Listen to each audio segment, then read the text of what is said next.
Bueno, bueno, esta es la última reunión y eh, hago una pequeña referencia a lo de ayer, a lo de anoche, con respecto al tema de las etapas de nuestra vida, que las hemos identificado como eh, envases o vasijas que el Señor usa para decantar en nosotros lo que le estorba a Él y a nosotros. Y un ejercicio que yo lo hago siempre, que es muy importante hacerlo, sería bueno que cada uno pueda diseñar lo que se llama su línea de tiempo. La línea de tiempo es una línea horizontal donde el cero, un extremo izquierdo, es donde vos naciste, es donde vos naciste. Y después se tira la línea. La línea son cronológicamente los años que vos tenés.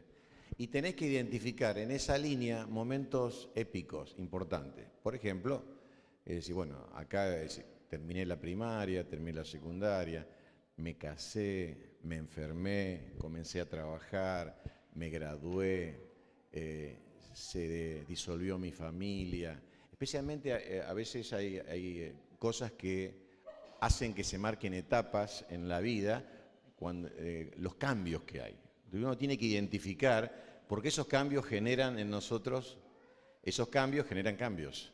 Entonces, el nido vacío, el síndrome del nido vacío es el síndrome de los papás cuando los hijos se van de la casa.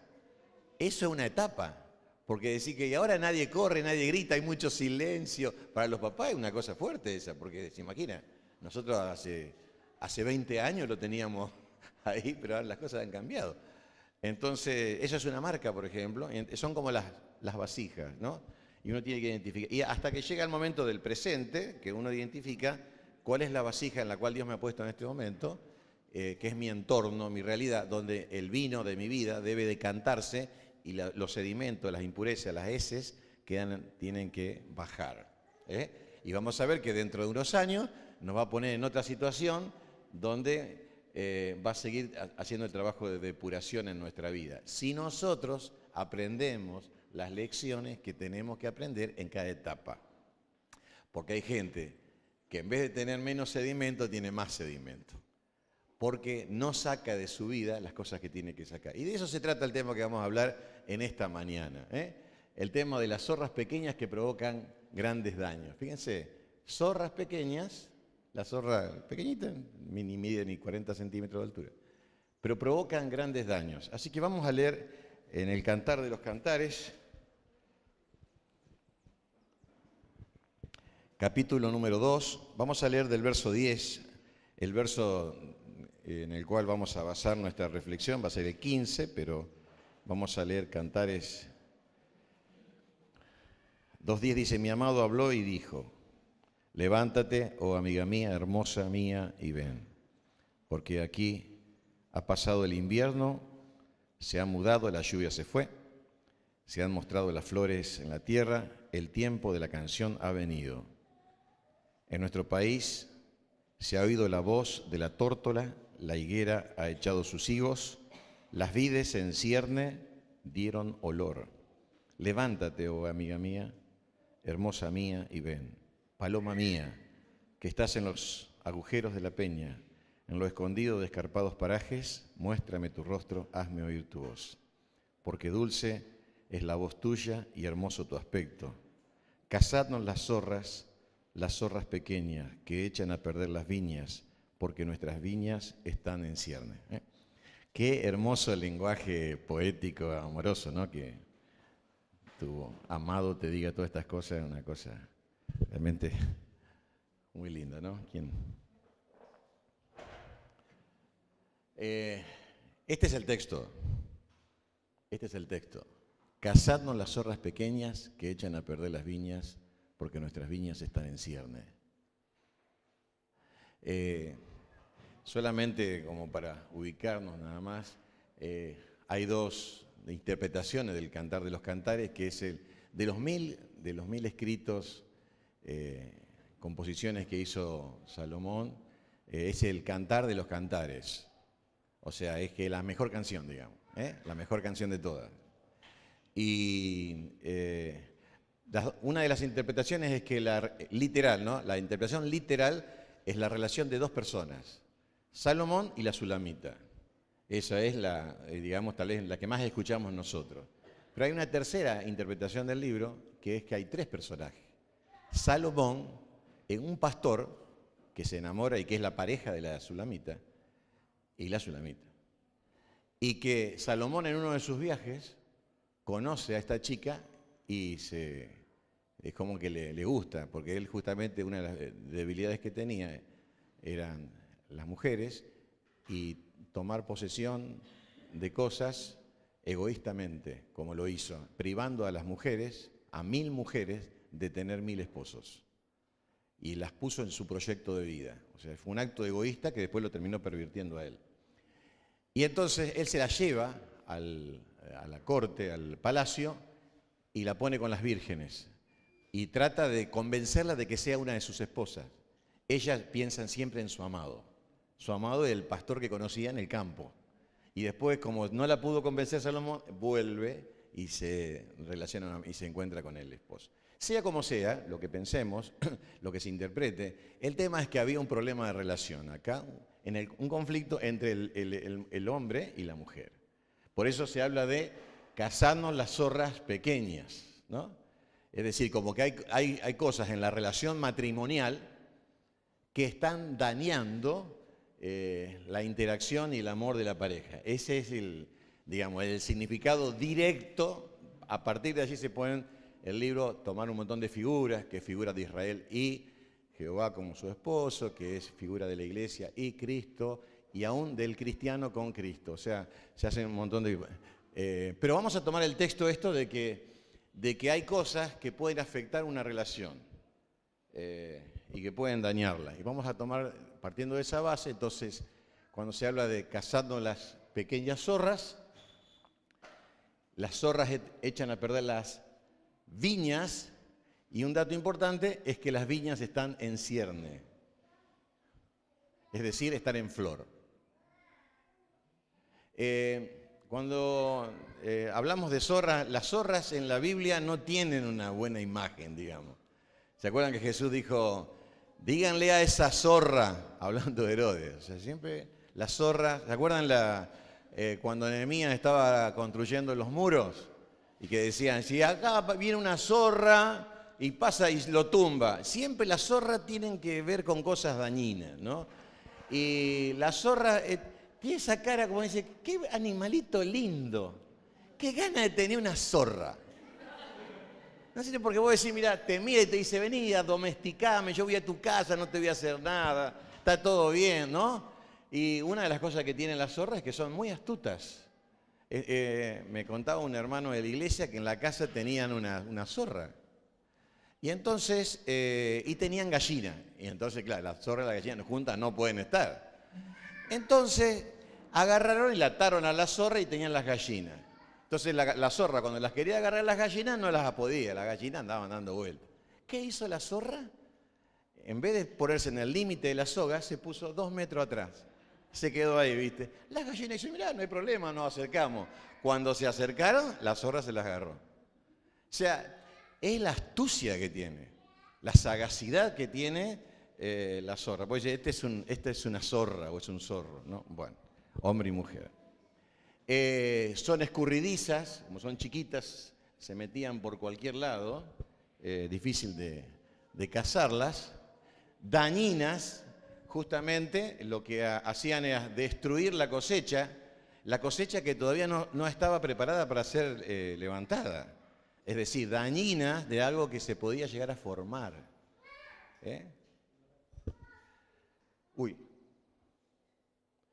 Noctámbulas. O sea, uno dice, no, vamos a salir a cazar zorras. Sí, bueno, no es tan fácil la cosa. Ustedes saben que en Inglaterra se hacen las casas de zorra, ¿vieron? Con la gente que van con los caballos, con los perros y todo eso. Encontrarla de día es medio difícil porque tienen sus guaridas. ¿Se acuerdan? Dicen, las aves de los cielos tienen nido y las zorras tienen sus guaridas. O sea, el Hijo del Hombre no tiene donde recostar su cabeza, ahí tienen sus guaridas. Y ahí se guarecen para luego salir, se protegen. No es tan fácil. Así que salen de noche cuando vos estás durmiendo, ellas te hacen el lío, ¿no? Y después son solitarias, no son como los perros que andan en jauría. No, son solas. No son como los leones, digamos, ¿no? Que andan en manada. No, esta es solo. O sea, lo que yo tengo es para mí y si me lo como es mío. Una cosa así. Entonces, cuando se habla del pecado que puede afectar la vida, se habla como de una zorra, porque tal vez es algo imperceptible, hasta uno puede convivir con una cosa así, es inofensivo, es un animalito, es que todos los días está conmigo, ya me acostumbré a tenerlo, me acostumbré a tenerlo. ¿Cuál es el tema acá de las vides en cierne, que son las vides en flor? Ustedes van a pensar que a mí me gusta mucho el vino, pero no es así, no es así. Sáquenselo de la cabeza. Las vides tienen muchas etapas en su formación, pero fíjense que en el texto que leímos se habla, creo que en el verso, a ver quién me ayuda, en el 13 dice, las vides en ciernes dieron olor. O sea, eso se da en primavera. Cuando uno pasa por las vides en cierne, que pasan la etapa, que tienen la etapa esta, que es la etapa de floración, que es la etapa donde hay peligro, hay un olor espectacular. Uno pasa y uno siente como la planta de jazmín, ¿no? Como dice, acá qué lindo que está todo esto. Bueno, es algo realmente hermoso, ¿no? Hay fragancia y se cuida mucho todo eso en la etapa de floración, porque después viene el verano, donde ya salen los frutos, ¿no? Y acá está el momento de acá se habla del embero. El embero es cuando toma el color, es decir, deja de ser verde para ser blanca, si va a tener vino blanco, o si va a ser, color en rojo oscuro, si cambia el color en el embero. Y después que tienen los frutos viene la vendimia, la cosecha, toda la fiesta que se hace, que escuchamos siempre allá en Mendoza, ¿no? Entonces, ¿cuál es el problema acá? Es que en el medio del proceso del desarrollo de algo que tiene que terminar en una cosecha hermosa y abundante, vienen las zorras y en el medio te hacen el estrago. ¿Qué es lo que hacen las zorras? Escarban en las raíces, las dejan flojas y no permiten que las raíces se nutran, de las propiedades del terreno, y entonces se secan las plantas. Entonces, las zorras se pueden identificar como todas aquellas cosas que llegan a nuestra vida que impiden que algo hermoso pueda ser hermoso y que frenan los procesos de cosas lindas de nuestra vida. ¿Estamos ahí? ¿Estamos hasta ahí? Bueno, entonces vamos a llevarlo a la práctica esto. Vamos a hablar de las zorras pequeñas en el noviazgo, por ejemplo. Esa sería una de las formas en que una zorra se puede meter, ya que hay tantos adolescentes y jóvenes. ¿Quiénes están de novia? Que levanten la mano. O hay como dos.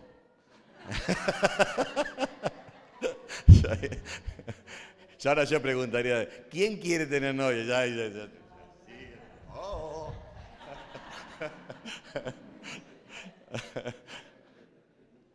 Bueno, una de las zorras pequeñas del noviazgo es el desconocimiento, porque el noviazgo en nuestra cultura occidental es diferente al noviazgo de la cultura oriental. En la cultura oriental no existe el conocimiento de la pareja porque los novios no se conocen, se casan directamente.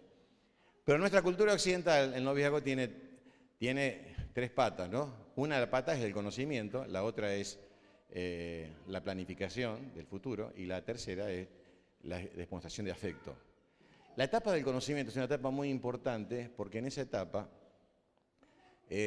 yo voy sabiendo si es la persona con la cual voy a vivir toda la vida. Y es más, si yo descubro que no es la persona, el noviazgo no es el casamiento. Si tenés que dejarlo, lo tenés que dejar. Porque no te vas a casar porque van a quedar mal con la gente ni con la familia. Si te das cuenta que no es, no es. Y los papás felices y chochos y contentos si notamos de que estás evitando un error, porque cualquiera se puede equivocar. Ahora, uno trata de elegir a la persona para vivir toda la vida y el noviazgo trata de no equivocarse. ¿Y si se equivoca, qué? ¿Y si la otra persona cambia? ¿Y si tiene otros valores, otros principios, etcétera? Entonces, el desconocimiento, no saber con quién me estoy casando, después descubro, pero era así. Bueno, el noviazgo tiene, digamos, esta parte. Entonces, el desconocimiento puede ser una zorra pequeña. El otro tema tiene que ver con la falta de límites. También es muy importante. El noviazgo es una relación de afecto, de alma y espíritu. No es una relación de cuerpo. Es decir, de cuerpo puede ser de un abrazo, de un beso, pero tiene que tener límites. Por eso es tan importante que en una pareja de novios, los chicos no estén solos en un lugar privado. Nunca, nunca, nunca. Fíjense, Jesús fue soltero y estuvo con mujeres. Con la mujer samaritana, ¿dónde estuvo? Afuera, en el pozo. Cuando estuvo con Marta y María, ¿dónde estuvo? En una casa. ¿Cuántas mujeres había? 2 mujeres, no estaba con una sola. Eran dos, una estaba trabajando y él estaba enseñando a la otra que estaba nutriéndose los pies del Señor. Es decir, los lugares cerrados son muy peligrosos. Entonces, nosotros tenemos que entender que la intimidad tiene que ver básicamente con la vida matrimonial. Y la demostración de afecto tiene que tener sus límites y uno tiene que cuidarse de estos detalles. Y en esto quiero decir una cosa que nosotros lo tenemos que poner en práctica, nuestros 3 hijos casados y con noviazgo de 5, 6 y 9 años el último. En el noviazgo, y yo se lo digo a los papás, nosotros aprendimos con Alicia que nosotros vivimos el noviazgo con nuestros hijos al lado. Eso significa que nunca permitimos que nuestros hijos estén con sus novios en nuestra casa solos, nunca. Ni estén en ningún lugar solos, nunca. Tuvimos una experiencia interesante porque mi hija se enamora de un mendocino que la amaba tanto que se entraba a deprimir, ¿no es cierto? Y entonces se vino a vivir a Santa Fe y se vino a trabajar a Santa Fe. Y entonces, ¿dónde va a estar? Y lo tuvimos un año en nuestra casa. Y entonces, ¿qué es lo que hicimos? Poníamos reglas en la casa, ¿no es cierto? Y a veces sucedía que mi hija estaba en la casa y él venía de trabajar. Y tocaba timbre y dice, no, papá no llegaron. ¿Qué hacía? Se quedaba en la puerta, en la vereda sentado, hasta que papá llegue con mamá. Y después entonces, ahora sí entraba. Y eso lo veían todos los vecinos y era así, ¿no es cierto? Son reglas. Y a veces digo que uno se cansa un poquito de estas reglas, ¿viste? De acompañamiento. Pero si nosotros queremos tener la satisfacción de que los chicos, a pesar de todos los controles y todo, se pueden cometer errores, pero nosotros tenemos que saber de que en esta cultura en la cual vivimos, con tanta motivación a excesos y demás, tenemos que acompañarlos. Tenemos que acompañarlos y tenemos que hacer esto del seguimiento y de saber dónde están y qué están haciendo y todo lo demás. Y bueno, para nosotros esto ha sido difícil, pero ha sido una gran satisfacción, ¿no? Que los chicos puedan llegar al altar vírgenes. Tema de límites. La falta de espiritualidad, ¿no? Esto también puede ser un límite, o sea, donde todo tenga que ver con la atracción física, con las hormonas, con la química, pero en donde el Señor no es parte de la relación y no se ora o no sirven al Señor, etc. El aislamiento, hay chicos que se ponen de novios y después parece como que viven en un mundo aparte, no se relacionan con nadie, ¿no? Es más, hasta dejan de ir a la iglesia, es como que en vez de potenciarlos, están mal, ¿no? Demasiado tiempo juntos, el descuido de responsabilidades, porque están pendientes de uno del otro, ¿no? Y es como que, yo sé que cuando uno está enamorado es como que ya no tiene mucha ganas de estudiar, ¿viste? Es como que está lindo, uno está pensando siempre, ¿qué estará haciendo mi amado? Mi tórtola, ¿qué estará haciendo allí en su nido? Y qué sé yo, uno está pensando como pensaban acá, ¿no es cierto? Y todo eso.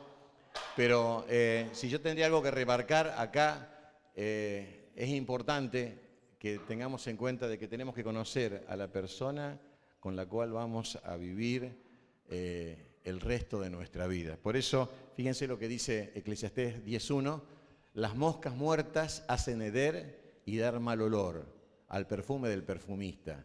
Así una pequeña locura al que es estimado como sabio y honorable, ¿no? Una pequeña mosca puede tener el mejor perfume, te echa a perder el perfume, ¿no? Y así, un acto fallido, un error, dicen, no, nos vamos a conocer cuando estemos casados, va a ser todo lindo, y uno se convence y después se da cuenta que la persona con la cual vos estás no hay compatibilidad. Y ya tomaste un compromiso y tenés que darle para adelante, ¿eh? Así que aquellos que están orando por su príncipe azul, bueno, no dejar que las zorras pequeñas te hagan un daño, ¿eh? Y a veces hay que lamentar un montón de cosas que suceden. ¿Por qué? Porque se tienen que casar en forma repentina, a veces un embarazo de por medio, bueno, tantas cosas que pueden llegar a suceder. Vamos a pensar, ahora vamos a irnos al ámbito, ya fuiste novio, ya te casaste, ¿no? En el matrimonio también hay zorras pequeñas. Podemos hablar los terceros en discordia, ¿no? A veces, especialmente para aquellos que están recién casados y todo, a los padres es como que queremos, a veces sin querer, ¿no? Queremos saber cómo están los chicos y demás. Y bueno, una de las cosas que uno tiene que aprender a descubrir es que es una nueva familia. Y que el papá, al cual los hijos le obedecían, ya los hijos no tienen que obedecer más a papá, tienen que solamente honrar a papá y a mamá, nada más. Ese es honrar hasta la muerte de los padres, obedecer hasta el casamiento. Ahora ellos tienen que vivir su propia relación, pero a veces hay terceros en discordia y son zorras pequeñas y no hay que dejar que ningún tercero, digamos, con mala onda, con mal espíritu, con malas actitudes, se meta, ¿no? Uno puede escuchar, eso no significa que uno no escuche los consejos y demás, uno escucha los consejos de todos, pero a veces puede pasar esto, ¿no? La mala administración es una de las causas de los grandes conflictos, entre los grandes causales de conflicto en el matrimonio es el tema de la mala administración financiera y genera mucha tensión, y cuando la heladera está vacía, y cuando la alacena está vacía, uno se pone tenso y demás, las deudas, la tarjeta de crédito que no se sabe usar. Hay mucha gente, hoy te las regalan las tarjetas de crédito, no sé si a usted le llegan los mails, te las regalan, te dicen, ahora te ofrecen la Black, o sea, vos tenés la Black, tenés Priority Pass, te vas a la sala VIP de Seiza y todo, es que vos decís, bueno, qué bárbaro, soy ciudadano de primera, ahí estoy con todo eso, y tenés que, claro, por supuesto, sí, tenés que pagar un mantenimiento de tarjeta de 15.000 pesos anuales, ¿viste? Una serie de cositas y demás, ¿no? Entonces, pero hay gente que no sabe usar la tarjeta. Cree que la tarjeta es algo que uno la puede ir pagando, digamos, de a poquito, y entonces después en todo caso paga el mínimo y después en algún momento la refinancia. Se hace una bola impresionante. La tarjeta es para gastarla, es para usarla de contado, nada más. Y en el caso de que sea importante financiar, porque el número, la plata es mucha, siempre se paga el 100%, siempre. Y lo mejor, si una persona no sabe usar tarjeta, dicen que la solución es agarrar una fuente, poner la tarjeta, poner el horno a 180, meterla, quemarla. Y ahí ya, no sabe usar tarjeta, hay gente que por más que quiera son compradores compulsivos, no pueden salir si no andan con la tarjeta ahí como... No, entonces tirala, quemarla, cortala con la tijera, no se usa más y a otra cosa, ¿eh? Así que, bueno, es todo un tema. El tema de la incomunicación puede ser una zorra pequeña que puede estar afectando. ¿Por qué? Porque la vida que llevamos nos hace no hablar, no compartir. Y uno de los grandes secretos de la vida matrimonial es descubrir que mi mejor amigo es mi cónyuge, no existe otra persona. Y que el tiempo compartido es un tiempo invertido. Entonces hay que tener un tiempo para charlar diariamente, por lo menos 1 hora por día, saludable. A veces es en el auto, porque no tenemos otro momento, a veces es a la mañana bien temprano tomando unos mates. A la noche no hay mucha ganas de hablar, pero es muy importante hablar, y especialmente que el hombre hable, porque la mujer habla sola ya directamente. ¿Cómo te fue hoy? Sí, porque y me dijo, yo le dije, te cuenta todo, es que es así. Y ¿cómo te fue? Bien, ahí no, ya te le dije que me fue bien. No, pero ¿qué hiciste? ¿Pero cómo lo hiciste? Quieren saber los detalles. Muchachos, las chicas quieren saber detalles. Entonces, nos ponemos a charlar y uno le cuenta y se quedan tranquilas, ¿eh? Se quedan tranquilas. Incomunicación, roles invertidos, falta de transparencia, se ocultan cosas, a veces en la administración, a veces en cosas que piensa, el egocentrismo, el estar centrado siempre en uno mismo. Pero pensemos un poquito en el tema de roles invertidos. Algo ayer mencionábamos en el taller con los hombres. En el diseño divino, el hombre es cabeza del hogar. En el diseño divino, el hombre es sacerdote en el hogar. En el diseño divino, el hombre es el guía espiritual del hogar. Y a veces, porque el hombre no toma su rol, la mujer, que ama el hogar, ama la familia, y toma el lugar y ocupa un lugar que el hombre le ha cedido por comodidad. No debe ser así. Y una de las cosas que remarcamos y nosotros tratamos de enseñar mucho en la iglesia es que el hombre debe oficiar como cabeza del hogar. Y eso significa que en cuestiones espirituales el hombre se siente responsable de la vida espiritual de la familia y de los hijos, no solamente de orar con su esposa, sino de siempre tomar la iniciativa de conducir los destinos de la familia. Vamos a la iglesia, es el hombre que dice, vamos que llegamos tarde, hay un problema, es el hombre que dice, bueno, nos tomamos de la mano, vamos a orar. Es el hombre. Es el hombre que dice, bueno, mirá, vamos a compartir y comparten la palabra del Señor. Es el hombre que dice, che, qué lindo que estuvo el sermón de la iglesia y charlan, siente una carga especial. Y bueno, creo que es algo que nosotros tenemos que recuperar porque de esa forma vamos a tener una mejor influencia sobre nuestros hijos. Dice el texto que está mencionado ahí en Santiago 3:5, cuán grande bosque enciende un pequeño fuego. ¿Viste? Grande, pequeño. A veces cosas que decimos, no, lo hace mi esposa esto, pero la imagen de un líder espiritual se imprime tanto en los hijos como en las hijas. Las zorras pequeñas en las responsabilidades cristianas. Este es el ámbito de la iglesia, ¿no es cierto? La impuntualidad. No sé si usted tiene este problema en la iglesia, nosotros lo tenemos. Es una zorra pequeña, dice, no importa, total, con que vaya, no alabó al Señor. Ayer le decíamos a los hermanos, robar no es solamente quedarme con lo ajeno, o sea, que yo le saco lo ajeno, sino es retener lo que le corresponde al otro. Entonces, cuando yo no le doy la gloria a Dios, le estoy robando lo que le pertenece.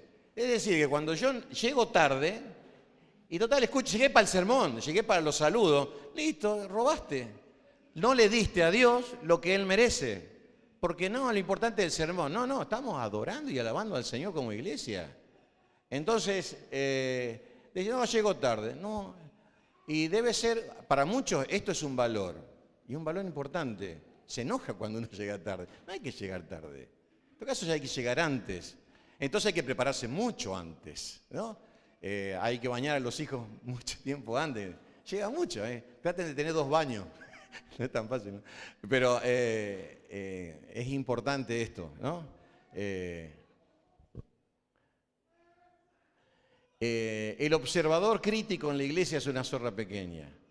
Y el observador crítico es la persona que siempre está mirando los errores. El otro día, un hermano en la iglesia, en una reunión que tuvimos así de miembros, decía de que había leído que una hermana en la iglesia le dice al pastor, pastor, me voy de la iglesia. ¿Y por qué no? Porque no me gusta cómo toca Roberto, porque la verdad que no me gusta el sonido de la guitarra. El muchacho con la computadora está medio lento y no me gusta el espacio acá, yo quiero menos luz y qué sé yo, entonces me voy de iglesia. Y entonces el pastor le dice, bueno, agarra un vaso de agua y llénelo con agua. Y entonces trate de que al caminar entre medio de todo no se vuelque nada. Y entonces estaba con el vaso así, no, yo así, así. Y no se vuelca nada. Entonces, ¿qué viste de tu entorno? No vi nada. ¿Y por qué? Porque estaba concentrado tratando de que no se derrame el agua. Bueno, tu problema es que vos estás muy desocupado, no haciendo nada en la iglesia, y entonces te dedicás a observar a los que hacen las cosas. ¿por qué no te ocupas de hacer cosas y no vas a tener tiempo de pensar, de mirar y de tener este espíritu crítico? Y a veces sucede de que es muy fácil sentarse ahí. Sí, mirá, yo lo hubiera hecho así. Hacelo. No, está sucia la iglesia, límpiala. O sea, es muy fácil criticar. Entonces, a veces esto es muy dañino. ¿Por qué? Porque uno se lo dice a uno y ese se prende o no se prende, ¿no? Una de las cosas, a veces son como mañas, como son zorras que están ahí, y la gente a veces sabe a quién decirle las cosas. Recuerdo una hermana, llega a nuestra iglesia, de otra iglesia, que tenían la costumbre de ser críticos. Entonces, como era amiga de la infancia de mi hija, primera reunión, che, vamos juntando a tomar mate. ¿Qué hace? Che, y esto, y viste, esta persona es rara, viste, porque la noto que no saluda mucho. Y entonces le dice, mira corazón, le dice, en nuestra iglesia no nos dedicamos a hablar mal de la gente. Si vos ves que hay una persona que es así distante, acercate y habla con la persona. Si vos ves que tiene un problema, orá por la persona. Pero nosotros no hablamos de la gente. Otra vez quiso hacer lo mismo. Mirá, en nuestra iglesia no hacemos esto. Listo, ya está. Va a buscar a otra persona. Pero a veces está como ese espíritu de disconformidad. Y es un problema que tiene la persona, no necesariamente los demás, porque todos, en todo caso, tenemos las fallas. Conflictos no resueltos, ya voy a decir algo con respecto a eso. Competencia no de habilidades, sino competencia de competir sobre roles, ministerios en la iglesia. Incumplimiento ministerial, es una zorra pequeña. Esto se da mucho también a veces de que uno espera que ciertas personas hagan algo y dice, hoy no puedo ir a la hora feliz, da vos la lección. Como si fuera tan fácil, ¿viste? O sea, ¿no? Y entonces, no voy porque me duele la cabeza. Anda con dolor de cabeza y confía que el Señor te va a curar el dolor de cabeza, no nos ha pasado. No, me duele la columna, hoy no voy, voy la semana que viene. Ándate con dolor de columna. A mí me ha pasado muchas veces que con dolor de columna muy fuerte, me llevaban entre dos personas a la iglesia, porque no podían ni mover, me iban a buscar a mi casa, predicaba, me subía al púlpito despacito y me pasaba que cuando me iba no tenía más nada. Sí, y yo para predicar no soy muy así quietito, ¿no? Y, uno tiene que cumplir sus responsabilidades ministeriales. Si uno tiene un compromiso, lo tiene que cumplir, ¿no? Y eso es muy importante, la responsabilidad. Y bueno, la inasistencia a los cultos. Y cuando hablamos de asistir a los cultos, no hablamos de si fui a la iglesia, fiché. Yo le contaba a los hermanos que en la Universidad Adventista del Plata, donde uno de nuestros hijos estudiaba, se manejaban todos en la tarjeta, ¿no? Y entonces tenían la obligación de asistir a los cultos. Todos los días que había reunión tenían que estar. Entonces entraba uno a la universidad, fichaba. Entró el estudiante. Salía al pueblo, fichaba. Ya estaba controlado. Iba al pabellón, fichaba. Iba a la reunión, pasaba la tarjeta. Iba a comer, ahí estaba cuánto había gastado de comida, porque le pesaban la comida, ¿no? Todo estaba en una tarjeta, ¿no? En la iglesia no vamos a fichar. O sea, vine, ya está. No. El tema es que uno va a encontrarse con Dios. A veces tenemos mucha gente distraída en el culto. Gente que cree que se va a acordar de lo que escuchó y solamente de esta charla se van a acordar el 5%. Entonces, habló de la zorra. ¿Qué? No, nada. Es como que a veces uno cree que es estar. No, es recibir, es dar. Entonces yo estoy en la reunión y tal vez en una reunión el Señor me cambia la vida porque recibo una directiva del Señor para toda mi vida y mi familia. Yo no puedo decir, entonces no, me voy atrás, voy al baño, está el predicador predicando. Te retorcés en la silla y no te movés porque vas a perder o no es importante lo que Dios está usando un instrumento en ese momento. En el caso de las mamás que tienen chicos, a veces se complica, pero túrnense una reunión el papá y una reunión la mamá. Y después en la casa, te voy a contar lo que tomé nota. Que esa sería la forma, ¿no? Porque nosotros no queremos que la gente se informe en la iglesia, queremos que la gente tome decisiones, se mire en el espejo de la palabra del Señor y cambie su vida. Entonces, es importante la actitud con la que yo voy, ¿no? Pero, por ejemplo, un tema que quisiera destacar es la resolución de conflictos. Uno de los grandes errores que se han cometido en muchas iglesias es que los problemas no se solucionan. Hay un conflicto, todos saben que hay un conflicto. Decía un predicador que fue anoche a nuestra iglesia, mientras volvía a mi casa, escuché el sermón, lo estaba escuchando, que quedó en Facebook. Yo lo estaba escuchando y él decía, en nuestras iglesias tenemos 2 turnos. Hay gente que si la persona con la que tiene conflicto va a la mañana, él va el turno de la tarde. ¿Puede ser eso? Si un hermano se sienta allá, yo me siento acá. Porque es un problema que, viste, no nos digerimos. En la iglesia, la familia de Dios, puede pasar una cosa así. Los conflictos tienen que resolverse. Hay 5 formas de enfrentar un conflicto. Bueno, he tenido análisis y todo eso. Pero una de las formas erróneas que a veces se utiliza es escurrirse o huir del conflicto. O sea, no enfrentarlo al conflicto. Y si uno tiene un tema no resuelto con alguien, tiene que sentarse a hablar. Y cuando está la actitud correcta, uno va a decir, no, está bien, yo me equivoqué, no, está bien, no. Es como que más bien uno se hace el mea culpa, porque quiere reconocer, quiere charlar y quiere arreglar con el hermano, pero uno no puede estar en un lugar teniendo un problema no resuelto con alguien.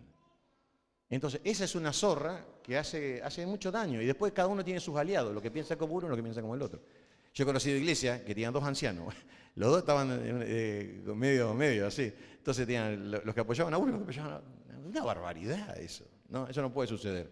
Entonces, hay que tener cuidado con las zorras pequeñas, ¿no? Por eso dice 1 Corintios 5:6, dice, no es buena vuestra jactancia, dice Pablo. ¿No sabéis que un poco de levadura leuda toda la masa? Un problemita en la iglesia no resuelto y después tenemos un lío tremendo. ¿Por qué? Porque en su momento no se solucionó.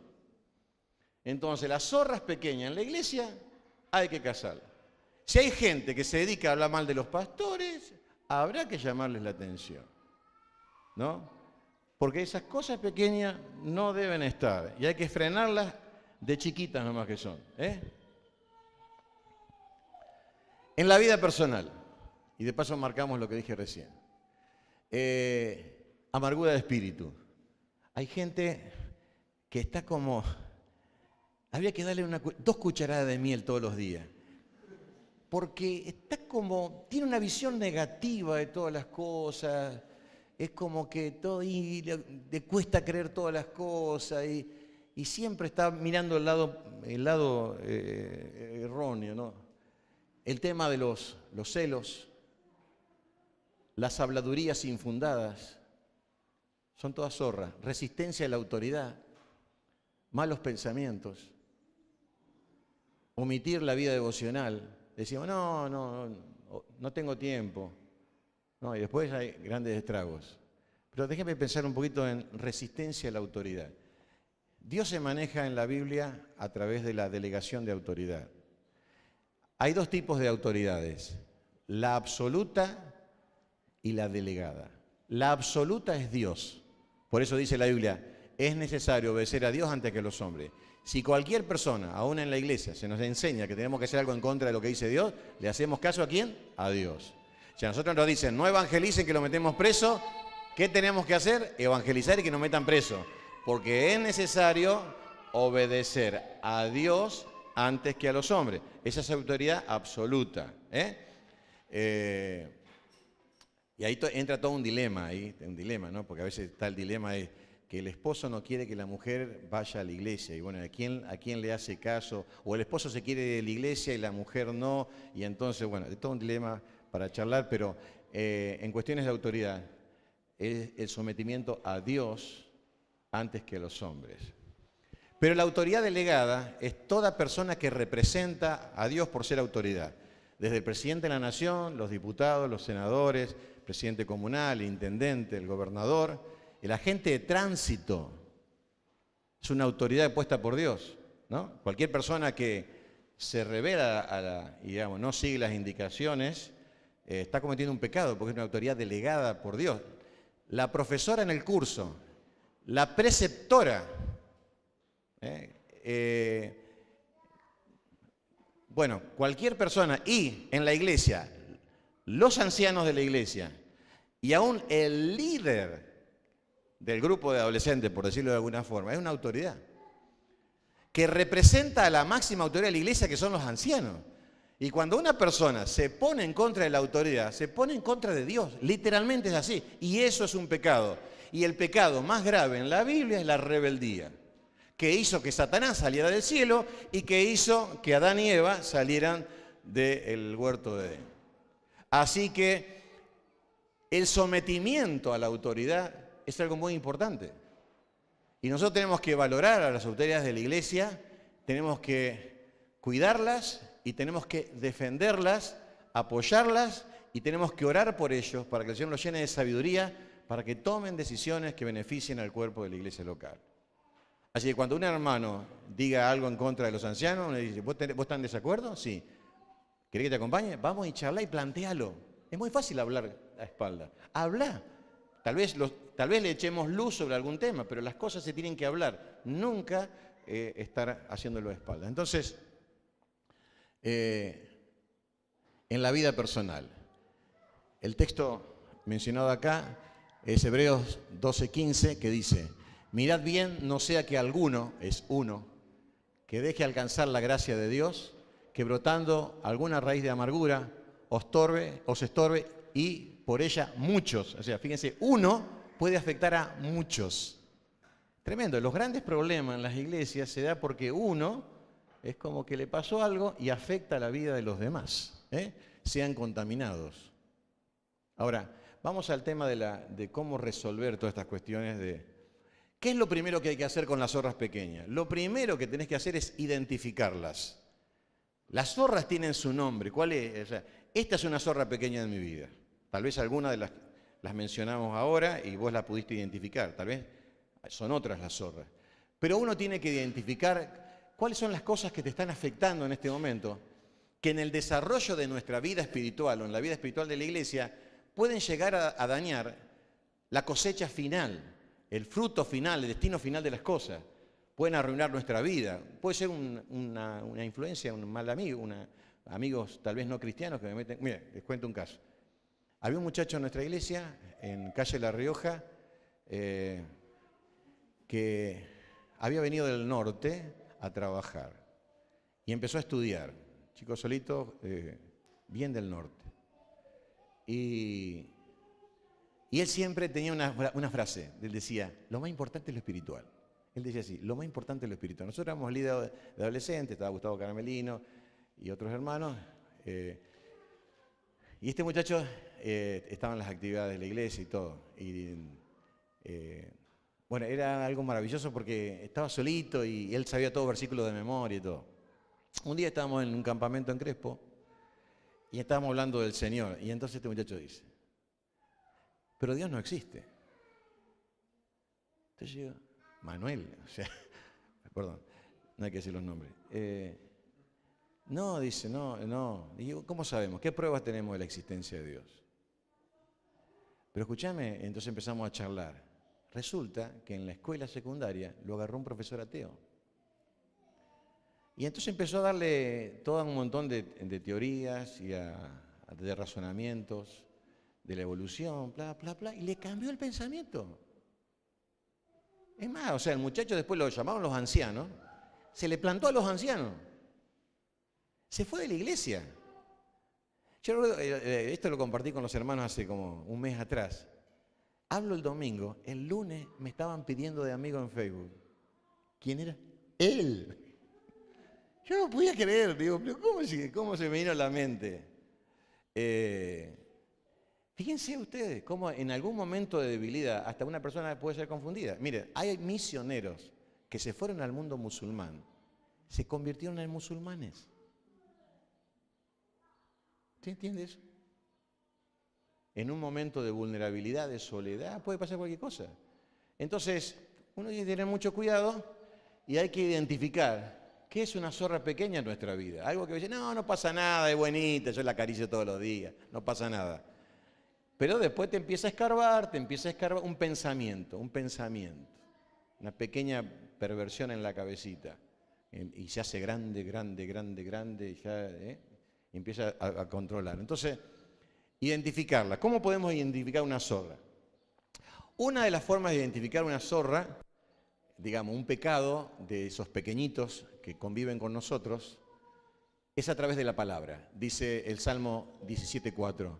En cuanto a las obras humanas, por la palabra de tus labios yo me he guardado de la senda de los violentos. Es decir, por eso es tan importante la lectura de la Biblia, por eso es tan importante cuando estamos en la reunión y escuchamos la palabra del Señor. El Espíritu Santo va a marcar cosas en nuestra vida con el contacto con la palabra del Señor y va a dar convicción de pecado. Entonces, nosotros debemos mirarnos permanentemente porque nos va a ir marcando cosas. Y esas cosas que nos marcan tenemos que escribirlas, hay que identificarlas, nombre y apellido, se llama esto. Esta es una zorra pequeña en mi vida. Yo tengo que identificarla. El Salmo 139, versos 23 y 24 dice: examíname, oh Dios, y conoce mi corazón, pruébame y conoce mis pensamientos, si hay en mí camino de perversidad. Esto significa que tenemos que orar por las zorras pequeñas, porque tal vez tenemos pecados que nosotros no sabemos. Yo no robo, decimos, claro, no le quité la cortadora de pasto al vecino, pero tal vez hago otras cosas que también pueden ser malas. Y uno no las identifica porque son pequeñas. ¿Qué edad tiene tu hijo? Vamos, porque menores de 4 no pagan. 3, tiene 5. No paga boleto, listo, ya lo pasé por menor. Eso es robar. No pagar los impuestos es robar. Tener deudas no está bien. Es una zorra pequeña. Porque el día de mañana vamos a querer hacer un viaje, ¿no? Con las deudas que tenemos, no sé, te hace daño. Entonces, no hay que tener deudas. No deben existir deudas. Son zorras pequeñas. Entonces, Señor, ¿qué zorra pequeña tengo? Anoche hablamos del miedo. Tal vez el miedo... ¿Quién era una de las personas en la Biblia que tenía miedo? Job. Me sucedió lo que temía. Tenía miedo que viniera una catástrofe sobre su familia. El miedo es satánico. Lo que no proviene de fe es pecado. El miedo es pecado.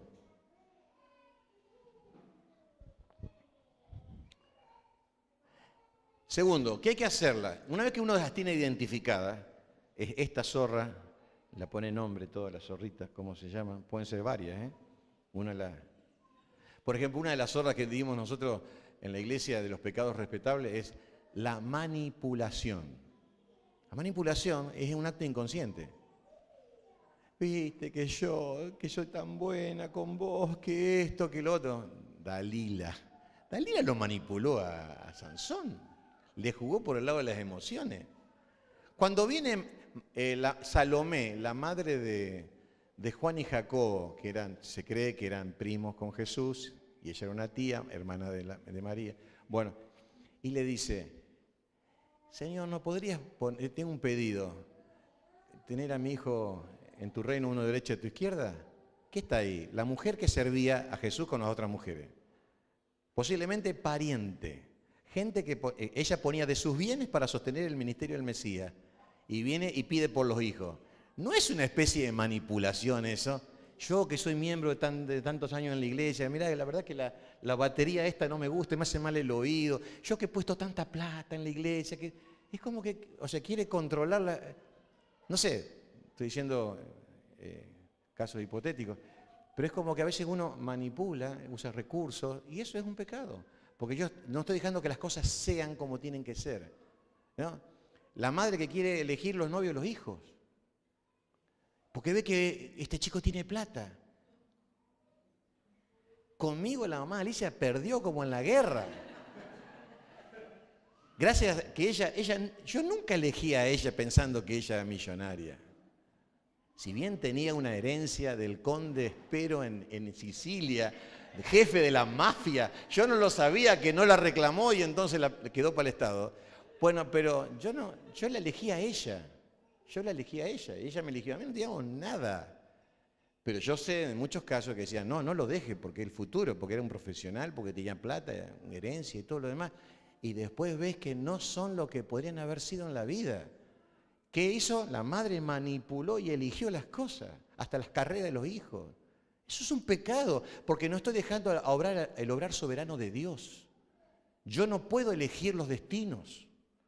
Dios es el que tiene que cumplir el plan. La manipulación es un pecado. Entonces, a veces sin querer hay distintos métodos de manipulación. Algunos son inconscientes, otros son conscientes. Yo recuerdo que cuando estábamos en recreo, venía mucha gente a pedirnos. Decían, che, necesito tal cosa. Hay un pastor allá. Entonces, los hermanos de la iglesia decían, nosotros venimos acá porque venimos de viaje. Ah, bueno, anda a hablar con mi pastor. Yo, nunca más me manden gente que viene a pedir, porque son toda una manga de mentirosos.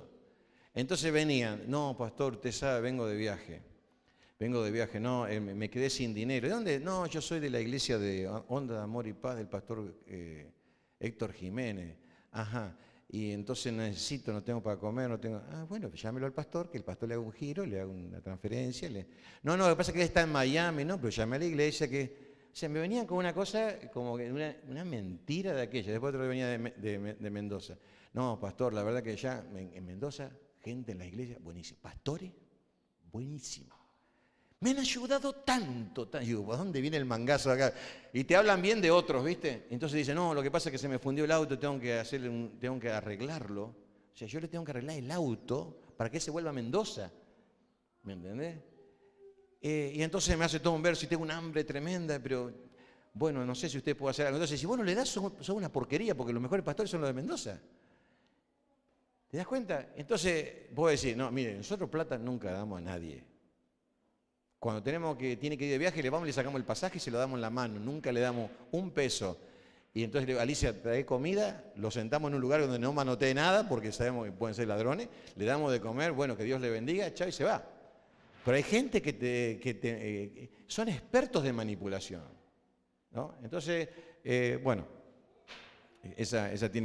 tienen zorros. Entonces, ¿cuál es lo que hay que hacer? Cazarlas. La idea de cazar allí es tomarlas con firmeza, es identificarla y agarrarla como decían, del pescuezo, agarrarla. Yo tengo que tomar control de la situación. Yo tengo que identificarlas y tomarlas. Es decir, resolver hacer algo con esto. Yo tengo que esto lo tengo que erradicar de mi vida. No tengo que dejarlo más que esté dando vuelta, porque es dañino lo tengo que, dice, cazar las zorras, tomarlas con firmeza. Es como para hacer algo firme. Y eso nos lleva al paso número 3, es deshacernos. Eso significa, en el caso literal de cazarla, deshacerla, es pegarle un tiro, ¿no? Pero bueno, si tu zorra pequeña es un amigo no lo va a matar, pero, y más si es tu suegra. Pero la idea es dejarla inoperante. La dejás inoperante. Tenés que deshacerte de eso.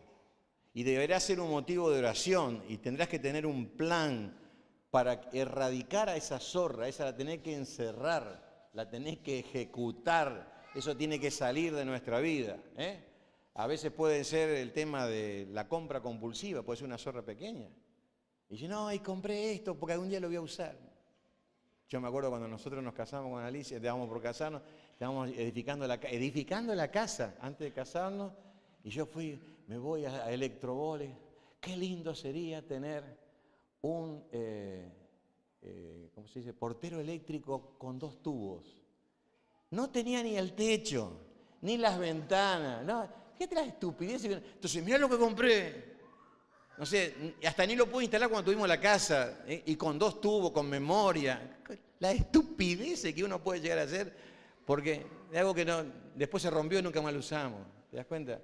Entonces, uno tiene que aprender. Las personas que tienen problemas de ser compradores compulsivos siempre tienen que tener un mecanismo de control. Nunca deben comprar cosas solos. Tienen que estar acompañados o consultar primero. Tienen que tener mecanismos. Entonces, no compré. Ah, listo, ya está. Siempre tiene que tener un fusible. Solo, con tarjeta, peligro. Peligro.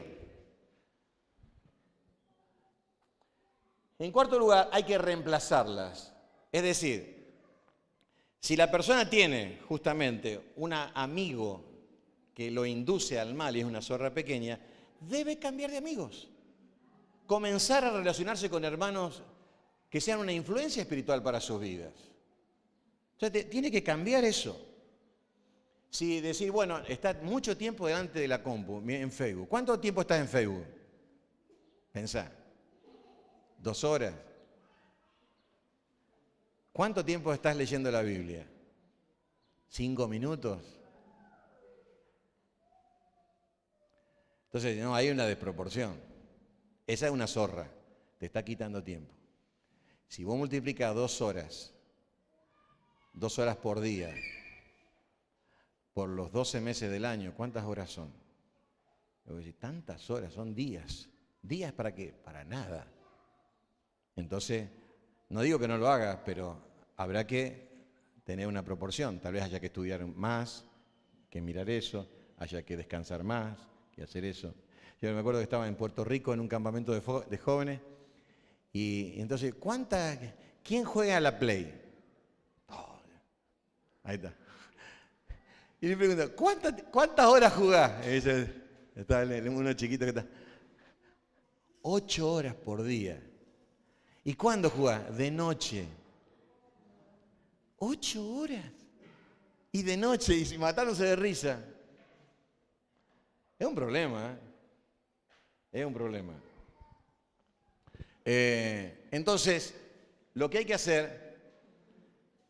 ¿Qué tal?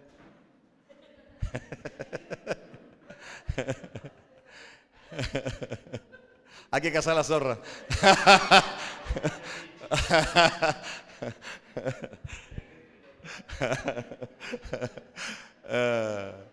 Entonces, hay que reemplazarlo. Es decir, la cazo y la reemplazo. Entonces uno tiene que saber identificarla. Entonces dice, no dejemos que los pequeños descuidos de pensamientos, palabras y acciones dañen a aquello que está destinado a ser una gran cosecha de frutos para el Señor. Nosotros en nuestra vida podemos ser una gran cosecha para el Señor. Pero si uno no caza esas pequeñas zorras en la vida, la posibilidad de ser una gran cosecha, ¿no? De frutos y frutos y frutos. Es decir, qué bueno, de una sola persona, de un matrimonio, mira todo lo que pasó en tantos años. Tal vez eso nunca llegue a ser. ¿Por qué? Porque cuando todo estaba en formación, elegiste una persona equivocada para ponerte de novio. ¿Por qué? Porque cuando tú te casaste, elegiste un trabajo que te sacó de la iglesia y del reino de Dios. Te enfocaste en tener dinero y no en ser rico para con Dios. Es decir, pequeñas cositas, en vez de buscar personas espirituales que te influencien, déjate influenciar por otros. Los problemas del matrimonio, hoy como nunca, es increíble hablar de tantos divorcios de matrimonios cristianos. Uno dice, pero ¿cómo puede ser una cosa así? Tantos. Y uno pensaría, no, esto pasa en el mundo. No, pasa hoy en las iglesias. ¿Por qué? Porque hubo problemas que no se solucionaron. Las iglesias que se dividen. ¿Cuántas iglesias? Pequeñas zorras que se podían haber casado en su momento. Después de unos años, tener la iglesia dividida y decir, bueno, ¿y eso era el plan de Dios? No. A veces por la gracia del Señor, el Señor acepta ciertas cosas que sucedan. Pero son cosas que se podrían haber evitado si esos conflictos se hubieran solucionado en su momento. Así que llegamos a pensar en esto, ¿no? Identificar. Y sería un ejercicio hermoso que podíamos hacer en esta semana de identificar esas zorras pequeñas en nuestra vida, cazarlas, tomarlas con firmeza, deshacernos de ellas y reemplazarlas por algunas otras que son verdaderamente saludables para nuestra vida espiritual. ¿Ok? Bueno, ¿alguna pregunta, algo que les surja, que yo pueda contestar, alguna duda con respecto a esto, o alguno de los temas que charlamos durante los días del sábado, que hablamos, ¿del sábado de qué hablamos?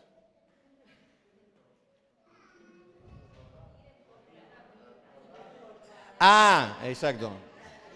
En pos de la conquista, exacto, ahí está, ahí está. El domingo a la mañana, Alicia, el tema que habló, María, elegida con un propósito. Perfecto. Los hombres, Job. Hop, hop. Anoche, cambios que bendicen la vida, y hablamos de las vasijas, de trasvasamiento hablamos, bueno. Y hoy hablamos de cazar las horas. ¿Alguna cosa, algún aporte, algo que quisieran preguntar o decir que fue importante o relevante repensar esto? Es bueno el retorno.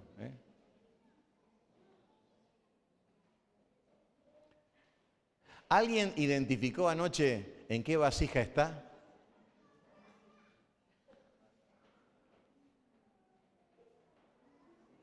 ¿Sí? ¿Alguien lo quiere decir?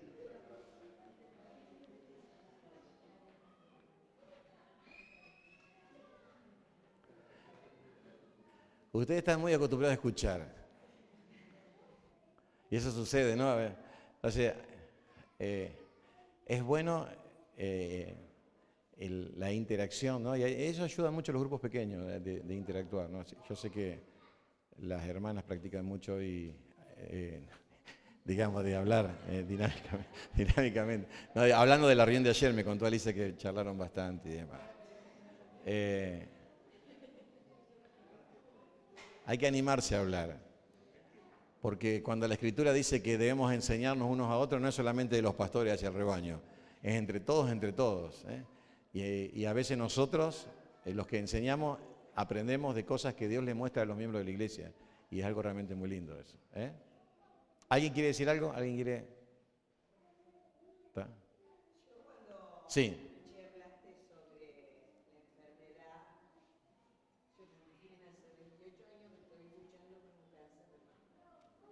Ajá.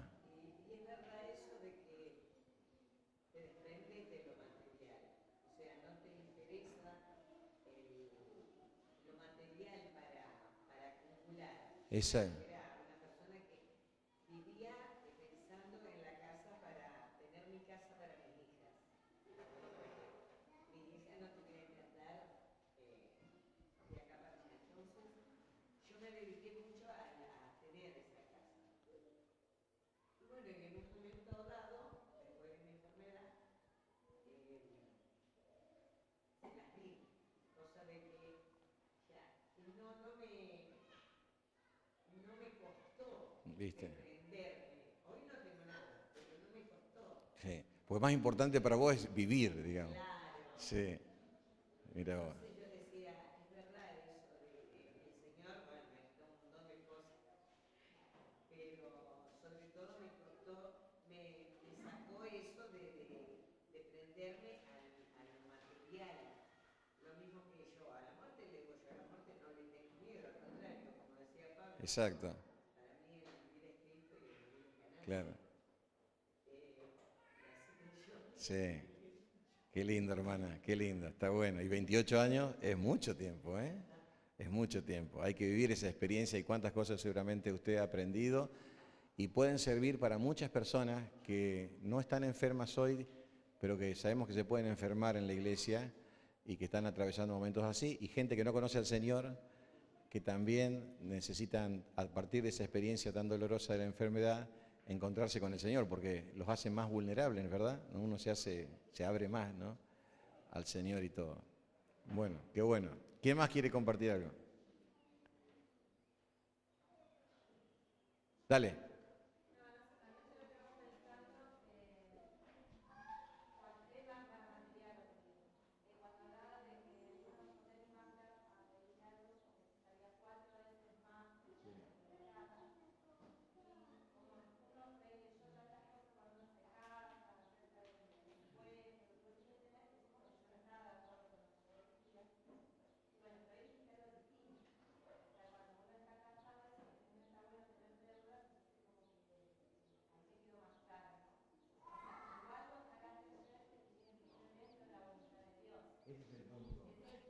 Porque si uno se endeuda por valiente y guapo, hay muchos guapos que terminaban en la cárcel, ¿no?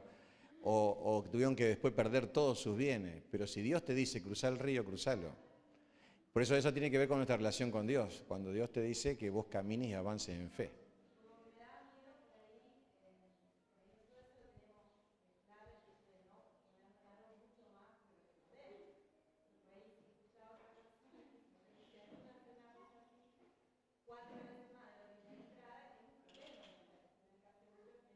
Claro, claro. Sí, sí. Es como Jesús le dice, ¿te acordás vos de cuando estaban Jesús y la multitud que les había enseñado, había sanado a los enfermos? Y le dice, Señor, la multitud, la gente tiene hambre, es de noche, mándalos de vuelta. Y entonces le dice, denles ustedes de comer. ¿Te parece racional el planteo ese? Que le den de comer a cerca de 15.000 personas, ¿te parece? Es una cosa irracional. Y le hace un desafío, pero la pregunta es, ¿era la voluntad de Dios que ocurra el milagro? Sí. Entonces cuando le dice a Felipe, y Felipe saca los cálculos y dice, no, 200 denarios no alcanzaría, el Señor sabía lo que podía hacer. Lo único que pidió es, ¿qué tienen? 5 panes, 2 peces. Y 5 panes, 2 peces tenía que servir para alimentar a toda la multitud. Pero era todo lo que había, y usó todo lo que había, y lo multiplicó, y la gente se sació y sobró. Porque era la voluntad de Dios. Entonces, si yo estoy seguro que es la voluntad del Señor, avanzo. Y Él va a salir a nuestro encuentro y nos va a proveer. Pero hay que estar seguro que es la voluntad de Dios. Ese es el punto.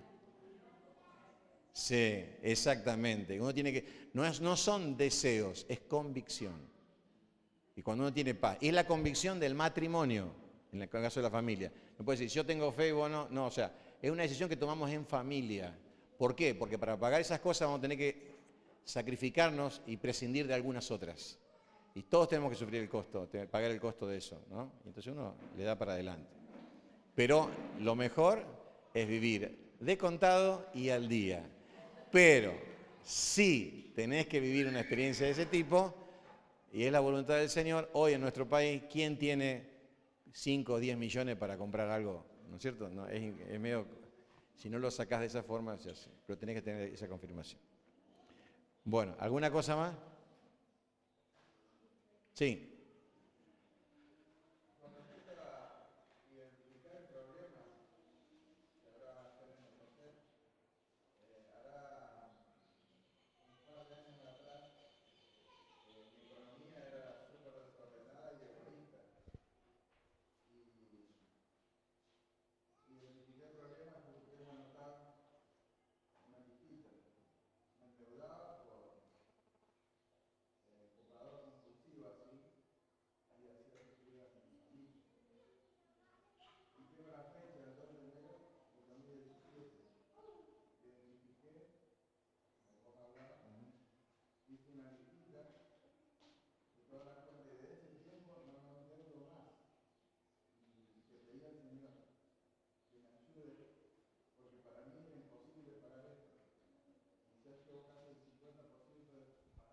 Qué bárbaro, ¿eh? Exacto.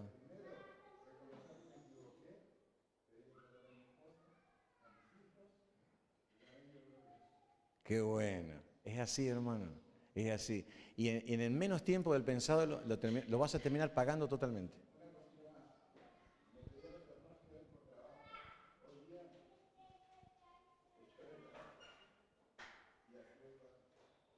Qué bueno. Qué bueno. Qué bueno. Está muy bueno eso. Y una de las cosas que en ese punto que es muy importante, que hablamos de cuando Israel llega al Jordán y se encuentra con que estaba todo lleno de agua, estaba todo inundado, tuvieron 3 días para ver el problema, cómo lo iban a cruzar. Uno tiene que identificar bien el problema. Entonces, una de las cosas importantes en ese punto es cuánta plata debes.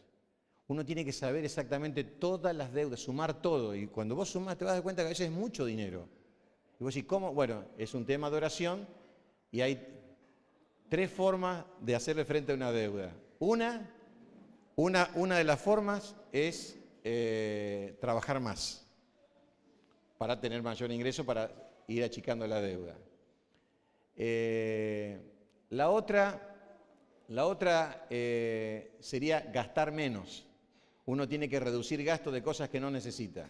Si uno puede tomar agua en vez de tomar Coca-Cola, hasta que salgamos tomamos agua. Si comemos factura, en vez de comer factura, nos vamos todos los días 12 facturas, y que esto, sacamos la factura. Y empezamos a achicar gastos. Y nos vamos a dar cuenta que esos gastos en el mes suman un montón. Y tercero, si tengo algo que en mi casa que yo no uso, lo vendo. Yo tengo guardado algo ahí, el rifle aire comprimido, que esto caso 3 veces cada 10 años. Listo, lo vendo. Tengo el auto, tengo 2. Vendo el auto, me compro de uno más bajo y qué sé yo, hago la diferencia y saldo. Hay un montón de formas, pero esas sean las 3 más reconocidas, para poder salir. Y no hay nada mejor que estar sin deudas. Dormir anoche tranquilo. Es una cosa maravillosa, ustedes saben cómo es. Cuando sacás un préstamo, un crédito hipotecario, una de las cosas más lindas, hay 2 momentos lindos. Cuando te dan la plata para comprarte la casa, por ejemplo, y cuando pagás la última cuota. Ese día vamos a hacer un asado, matamos el becerro gordo, es una cosa terrible, terrible, hermoso, es maravilloso, ¿no? Bueno, ¿uno más? ¿Alguien más que quiera decir algo?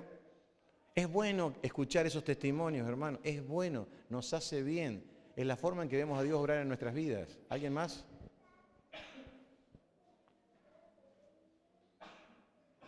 Ahí está, dale.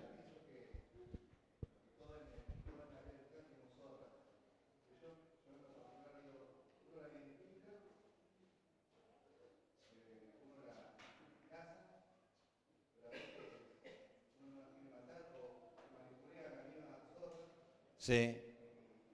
Como que la quiere domar en todo caso. No, la voy a hacer buenita. La tarjeta no la dejo usar, la tengo ahí por las dudas.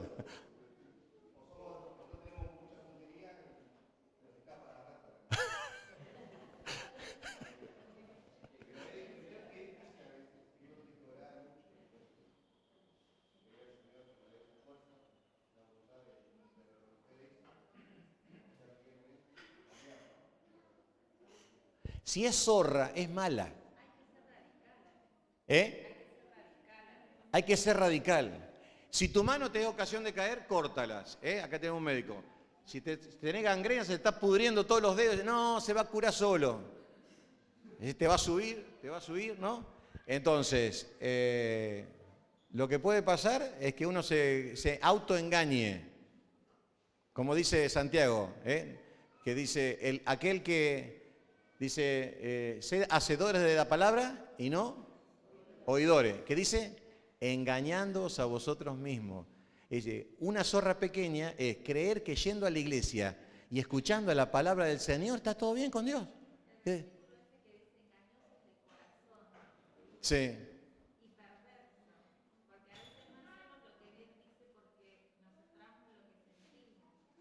Exacto. Exacto, exacto. Entonces a veces uno se engaña, se autoengaña diciendo, no, no va a pasar nada. Y resulta de que después tenés el caos. Entonces, si es malo hay que sacarlo. No hay que tratar de cambiarlo. No, yo a este lo voy a hacer cambiar de opinión. Y es nocivo. Cortá esa amistad. Chao, punto. No, hay ciertos programas de televisión que la pornografía es adictiva. Yo he hablado con muchísimos jóvenes, varones y con señoritas hemos hablado que tienen algunos problemas para dejar de ver algunas cosas. Y me acuerdo de un caso de un muchacho, bueno, confiesa el pecado de adicción pornográfica, por ejemplo. Entonces yo le digo, bueno, pero la computadora yo la uso porque vengo a estudiar, vengo del norte a estudiar, con la computadora yo la uso en mi casa, en la pensión para trabajar, para estudiar. Bueno, entonces le digo, no, lo que tenés que hacer es dejar de entrar a internet y de ver esas cosas. Pero lo que pasa es que yo tengo que usar el internet. Entonces empezamos a poner ciertas reglas y las escribíamos las reglas. Una de las reglas que poníamos era que todas las noches me tenía que escribir diciéndome que había vencido la tentación de hacer clic en la página pornográfica. A veces podía, a veces no. Entonces yo le dije, mira, la computadora vuele. O sea, la mandamos a los padres, se la mandamos a Reconquista, que se quede con los... Pero después, mirá, o sea, buscaba otra forma y no, de vuelta caí. O sea, en algunas cosas, como dice Viviana, hay que ser radicales y a veces dolorosamente decir no y cortar y cortar y cortar, ¿no? Porque es como si uno lo tiene a mano, es como que a veces es más fácil. Así que hay que matarla a la zorra, aunque grite. Aunque grite, hay que matarla. ¿Estamos? Bueno, muy bien. No sé si alguien más tiene algo para decir.